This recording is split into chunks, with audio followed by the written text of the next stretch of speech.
बड़ी बहू वर्षा हर काम में बहुत तेज थी। वहीं छोटी बहू हर्षा हर काम आराम से करती। वर्षा को अपनी तेजी पर बहुत घमंड था। वो बात बात पर हर्षा को ताना मारा करती। एक दिन वर्षा किचन में खाना बना रही होती है और हर्षा से कहती है, देवरानी जी, इतना धीमे धीमे खाना बनाओगी तो लोग भूख से मर जाएंगे। पिछले जन्म में कछुआ थी क्या? मेरा तो पता नहीं, आप बहुत तेज हो। आप पिछले जन्म में घोड़ा थी क्या? वर्षा आराम से चली जाती है। खाना खाने के बाद वर्षा का पति गौतम, हर्षा का पति लोकेश और उनके माता पिता बैठकर टीवी देख रहे होते हैं। तभी सास कहती है, अरे रामायण लगा दो हर्षा। हर्षा धीरे धीरे चैनल बदलती है। हाँ बेटा हर्षा, जल्दी लगा देना, राम भगवान के दर्शन कर लूं। जी लगा तो रही हूँ। इतना स्लो? सासू माँ, इतने में तो अयोध्या जाके राम भगवान के दर्शन कराएंगी। सब वर्षा की बात पर हंसने लगते हैं। वर्षा हर्षा के हाथ से रिमोट लेकर रामायण लगा देती है। हर्षा बुरा नहीं मानती और वो भी हंसते हुए वहां से चली जाती है। एक दिन हर्षा खाना खा रही होती है।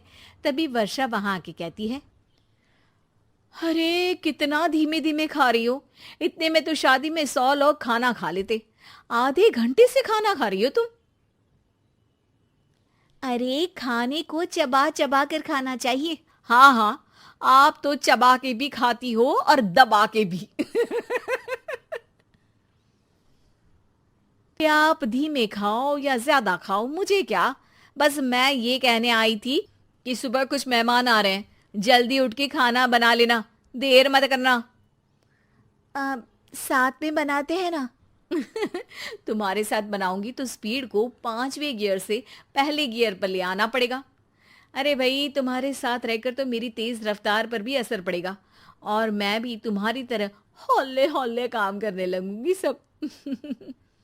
ठीक है, मैं पराठे बना लूँगी और सब्ज़ी बना लूँगी। आप चपाती बना लेना और दाल बना लेना।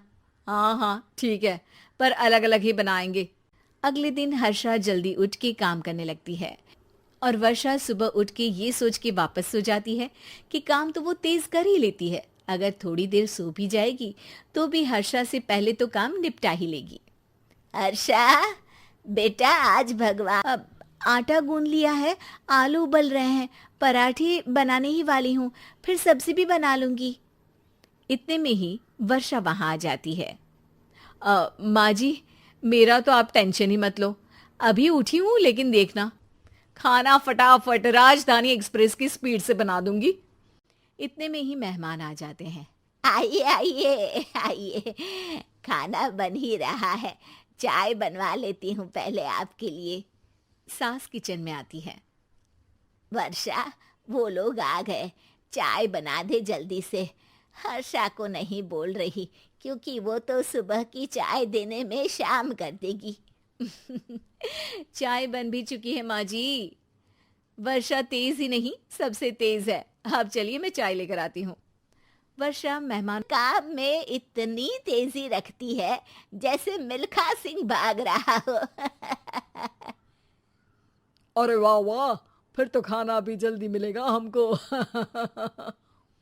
हाँ हाँ, आप चाय नाश्ता खत्म कर लेंगे, उसके पहले ही वर्षा जल्दी से स्वादिष्ट खाना भी लेकर आ जाएगी। वादा तो कर लिया जल्दी खाना देने का। आपकी चपाती भी नहीं बनी और दाल भी नहीं उबली। फिर भी तुमसे पहले काम खत्म हो जाएगा मेरा। तुम्हारी तरह नहीं हूं, घड़ी की सबसे पतली सुई की जैसी धीमे धीमे धीमे काम करती हो तुम। बस वर्षा अपने तेज हाथों से दाल कुकर में चढ़ाती है और आटा निकाल के गूंथने लगती है।